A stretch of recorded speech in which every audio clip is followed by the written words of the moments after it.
মানুষের জীবনের মূল পুঁজি হচ্ছে সময়। তিরমিজির ওই বর্ণনা 2417 নম্বর হাদিস। কি জবাব দিব আল্লাহর সামনে? আল্লাহকে কি বলবো? আমার প্রথম প্রশ্নই হবে তোমার সময়, তোমার হায়াত তুমি কিভাবে নষ্ট করেছো।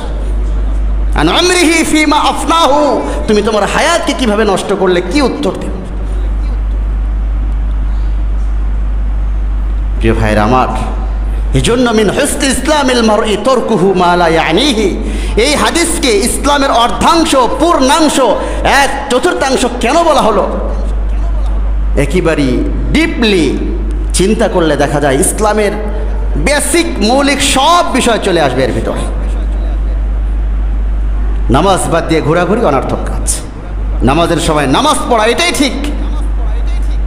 আমি মুসলিম হিসাবে কোরআন তেলাওয়াত করা এটাই সঠিক ছিল। কোরআন তেলাওয়াত না করে সময় নষ্ট করছে, এটা অনর্থক কাজ। এরকম প্রত্যেকটা বিষয়ের নেগেটিভ এবং পজিটিভ বিপরীত দিকগুলি আমরা যদি দেখি, আমাদের সমস্ত আমলগুলি সুন্দর হয়ে যাবে ইনশাআল্লাহ। তাহলে একটা অংশ হচ্ছে অনর্থক কাজকর্ম, আর আরেকটা অংশ হচ্ছে অনর্থক কথাবার্তা। অনর্থক কথাবার্তা এর হিসাব করলে এর হিসাব যে কোথায় গিয়ে ঠেকবে চিন্তা করেন। আমরা আমাদের জবান দিয়ে কি পরিমাণ অনর্থক কথাবার্তা বলি।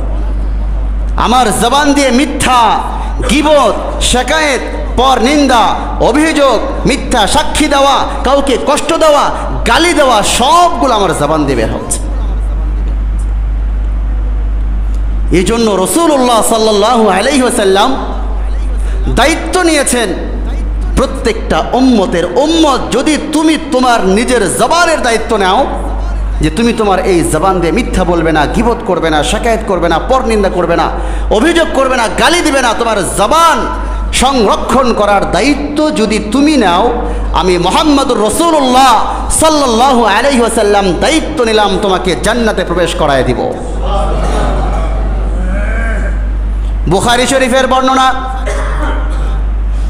হযরতে সাহাল ইবনে সাদ রাদিয়াল্লাহু তাআলা আনহু হাদিস বর্ণনা করেছেন। عن سهل بن سعد رضي الله تعالى عنه قال قال رسول الله صلى الله عليه وسلم من يضمن لي ما بين لحييه وما بين رجليه أضمن له الجنة। রাসূল বলেন, من يضمن لي ما بين لحييه وما بين رجليه, উম্মত যদি তুমি তোমার জবানের দায়িত্ব নাও, যদি তোমার দুই রানের মাঝখানে অর্থাৎ লজ্জাস্থানের দায়িত্ব নাও, দুই চোয়ালের মাঝখানে অর্থাৎ জিহ্বার দায়িত্ব নাও, যে তুমি এগুলি গুনার কাজে ব্যয় করবা না, আমি দায়িত্ব নিচ্ছি, নিজ দায়িত্বে আজমাল্লাহুল জান্নাহ, আমি তোমাকে আল্লাহর জান্নাতে প্রবেশ করায় দেব। ভাই, এজন্য জবানকে সংযত রাখা অত্যন্ত জরুরি। জবানকে সংযত রাখা অত্যন্ত জরুরি। কোরআনুল কারীমের 33 নম্বর সূরা, সূরা আহজাবের 70-71 নম্বর আয়াতে আল্লাহ তাআলা বলেন, ইয়া আইয়ুহাল্লাযীনা আমানুত্তাকুল্লাহ ওয়া কুলু কওলান সাদীদা يصلح لكم أعمالكم ويغفر لكم ذنوبكم ومن يطع الله ورسوله فقد فاز فوزا عظيما। আল্লাহ তাআলা বলেন, ইয়া আইয়ুহাল্লাযীনা আমানুত্তাকুল্লাহ ওয়া কুলু কওলান সাদীদা, হে ঈমানদারেরা আল্লাহকে ভয় করো, ওয়া কুলু কওলান সাদীদ, সঠিক কথা বলো, বেঠিক কথা বলবে না, মিথ্যা কথা বলবে না, গীবত করবে না, শিকায়েত করবে না, পর নিন্দা করবে না, কাউকে গালি দিবে না, জবানকে ঠিক করো, যা বলবে সঠিক বলবে। ইসলিহ লাকুম আ'মালাকুম ওয়া ইয়াগফির লাকুম যুনুবাকুম, আল্লাহ বলেন এটা যদি করতে পারো আমি তোমাদের আমলগুলোকে সঠিক করে দিব, সুন্দর করে দেব। ওয়া ইয়াগফির লাকুম যুনুবাকুম, সব গুনাহ মাফ করে দেব। ওয়া ইউতিইল্লাহা ওয়া রাসূলাহু ফাকাদ ফাজা ফাওজান আযীমা, যারা আল্লাহ এবং তার রাসূলের আনুগত্য করবে, ফাকাদ ফাজা ফাওজান আযীমা, তাদের জন্য সুসংবাদ আর সুসংবাদ, তাদের জন্য কল্যাণ আর কল্যাণ। প্রিয় ভাই, এই জন্য জবানকে সংযত রাখা এটা অত্যন্ত জরুরি। জবান যাতে আমার আয়ত্তের বাইরে চলে না যায়, জবানের জিম্মাদারি আমি নিজে যাতে গ্রহণ করতে পারি। হযরতে লুকমানে হাকিমকে জিজ্ঞাসা করা হয়েছে,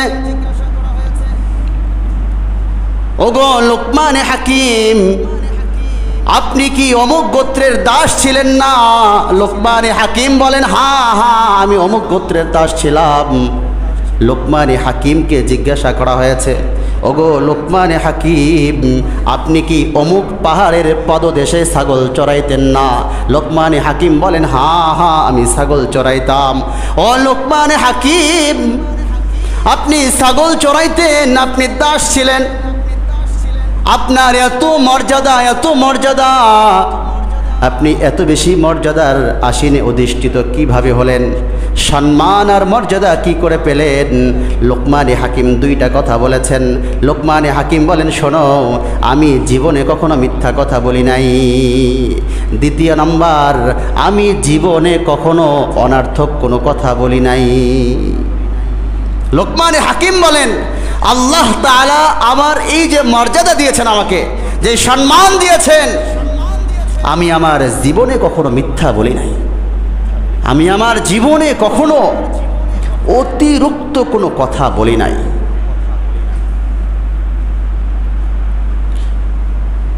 মুসলমান ভাইরা আমার, মুহাম্মদুর রাসূলুল্লাহ সাল্লাল্লাহু আলাইহি ওয়াসাল্লাম সাহাবায়ে কেরামকে বলেন, ও আমার সাহাবায়ে কেরাম, আল্লাহ তাআলাকে লজ্জা করো। আমরা সবাই জানি আল্লাহকে ভয় করতে হয়, আল্লাহকে ভয় করতে হয় সেটা তো জানি, কিন্তু আল্লাহকে লজ্জা করতে হয় সেটা তো জানি না। আল্লাহকে আবার কেমনে লজ্জা করব, এবং আল্লাহ তাআলাকে লজ্জা করার কি অর্থ? রাসূল যখন সাহাবায়ে কেরামকে বললেন, আমার সাহাবারা আল্লাহ তাআলাকে লজ্জা করো, সাহাবারা বললেন, ইয়া রাসূলুল্লাহ, আমরা তো আল্লাহ তাআলাকে লজ্জা করি। রাসূল বললেন, শোনো, এইটা লজ্জা বলা হয় না, তোমরা লজ্জার অর্থ বুঝো নাই। আল্লাহ তাআলাকে লজ্জা করা এর অর্থ হইল মাথা এবং মাথার সাথে যে অঙ্গগুলো রয়েছে, তোমার কান রয়েছে, তোমার চক্ষু রয়েছে, তোমার জিহ্বা রয়েছে, তোমার নাক রয়েছে, মাথার সাথে যে অঙ্গগুলো সম্পৃক্ত সংযুক্ত, এই সবগুলো অঙ্গকে আল্লাহ তাআলার নাফরমানির থেকে বাঁচাও। এইটাই হবে আল্লাহ তাআলাকে লজ্জা করা। মুসনাদে আহমদ ইবনে হাম্বল শরীফের বর্ণনা 3671 নম্বর হাদিস, হযরতে আব্দুল্লাহ ইবনে মাসউদ রাদিয়াল্লাহু তাআলা আনহু হাদিস বর্ণনা করেছেন।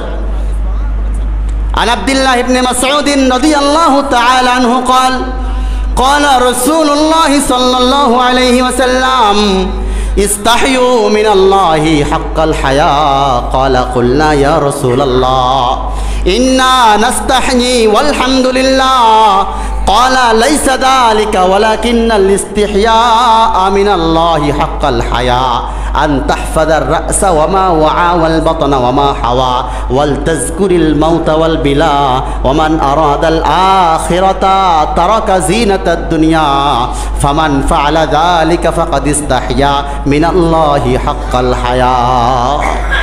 রাসূল সাহাবায়ে কেরামকে বললেন, ইস্তাহয়ু মিনাল্লাহি হাক্কাল হায়া, আল্লাহকে লজ্জা করো।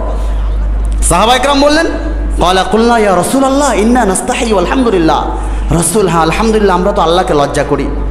রাসূল বলেছেন, ক্বালা লাইসা যালিক, লজ্জার অর্থ তোমরা যা বুঝেছো এইটা নয়, এইটাকে লজ্জা করা বলা হয় না, বরং লজ্জার অর্থ হইল আন তাহফাদার রাসা ওয়া মা ওয়া ওয়াল বাতনা ওয়া মা হাওয়া ওয়াল তাযকুরিল মাউতা ওয়াল বিলা ওয়া মান আরাদাল আখিরাতা তারাকা জিনাতাদ দুনিয়া।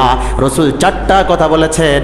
রাসূল বলেন, শোনো, আল্লাহ তাআলাকে লজ্জা করা এর অর্থ হইল তোমার মাথা এবং মাথার সঙ্গে যে অঙ্গগুলো সম্পৃক্ত, তোমার চোখ, তোমার কান, তোমার জবান, তোমার নাক, মাথার সঙ্গে যে অঙ্গগুলো সম্পৃক্ত, এই অঙ্গগুলোকে আল্লাহর নাফরমানির থেকে বাঁচাও। তোমার পেট এবং পেটের সাথে যে অঙ্গ সংযুক্ত, অর্থাৎ হারাম খাবার খাবে না, হালাল খাবার খাবে, হারামভাবে উপার্জন করবে না, এবং পেটের সঙ্গে সম্পৃক্ত অর্থাৎ পেটের কাছাকাছি তোমার লজ্জা স্থান, তুমি এইটাকে আল্লাহ তাআলার নাফরমানির থেকে বাঁচাবে। এরপর রাসূল 3 নম্বর কথা বলেছেন, শোনো, তুমি তোমার মৃত্যুর কথাকে স্মরণ করো, আর মৃত্যুর পরে কবরে যাওয়ার পরে হাড্ডিগুলো চূর্ণ বিচূর্ণ হয়ে যায়, ওই দিনের কথা স্মরণ করো। ওমান আরাদাল আখিরাতা তারাকা জিনাতাদ দুনিয়া, এবং তোমাদের মধ্য থেকে যে আখিরাতের দিবসকে বিশ্বাস করে এবং তার আখিরাতের দিবসটাকে বড় সুন্দর করতে চায়, তার জান্নাতটাকে বড় সুন্দর বানাইতে চায়, আল্লাহর জান্নাতের মেহমান হতে চায়, তার জন্য উচিত দুনিয়ার চাকচিক্য, দুনিয়ার শান শৌকাত যাতে সে ছেড়ে দেয়। ওমান আরাদাল আখিরাতা তারাকা জিনাতাদ দুনিয়া, যদি আখিরাতের দিবসটা চাও, আখিরাতে আল্লাহর জান্নাতের মেহমান হতে চাও, তারাকা জিনাতাদ দুনিয়া, দুনিয়ার জিনতকে ছেড়ে দাও, দুনিয়ার স্বাচ্ছন্দ্য, দুনিয়ার আরাম আয়েশকে ছেড়ে দাও। যেটা না করলে না, যতটুকু না হলে না। এরপর রাসূল বলেন, ফামান ফাআলা যালিকা ফাকাদ ইস্তাহইয়া মিনাল্লাহি হাক্কাল হায়া, এই 4টা কাজ যারা করবে তারাই প্রকৃত অর্থে আল্লাহ তাআলাকে লজ্জা করে বলে বিবেচিত হবে। প্রিয় ভাই আমার, পায়ে হাত রেখে বলি, আল্লাহ তাআলার ভয়ের যেমনটা দাম, আল্লাহ তাআলাকে লজ্জা করা এটারও তেমন দাম। সহজেই বুঝেন, সমাজের কিছু ব্যক্তি এমন আছে যারা সাধারণ নিম্ন শ্রেণী, কোনো অপরাধ করতে গেলে ভয় করে যে আমি এই অপরাধটা করলে আমার এই শাস্তিটা হবে, জেল হবে, জুলুম হবে, ফাঁসি হবে, এই ভয়ে সে অপরাধ থেকে নিজেকে বিরত রাখে। তাহলে সে অপরাধ করলো না ভয়ে। আবার কেউ একথা বলে, আরে আমি তো সমাজপতি, আমি তো এমপি, মন্ত্রী, অমুক, সব কিছু তো আমার হাতের নিচে, আমি যা বলি তাই হয়, আমি আবার কাকে ভয় করব? তাহলে এই জায়গায় তার ভয়ের বিষয় না, কিন্তু সে এতটুকু বলে, এই কাজটা করলে লোকে আমাকে কি বলবে, আমি তো তাদের প্রতিনিধি, মানুষ তো আমাকে খারাপ বলবে, লজ্জায় এই কাজটা সে করে না। ঠিক না? কথা বলেন।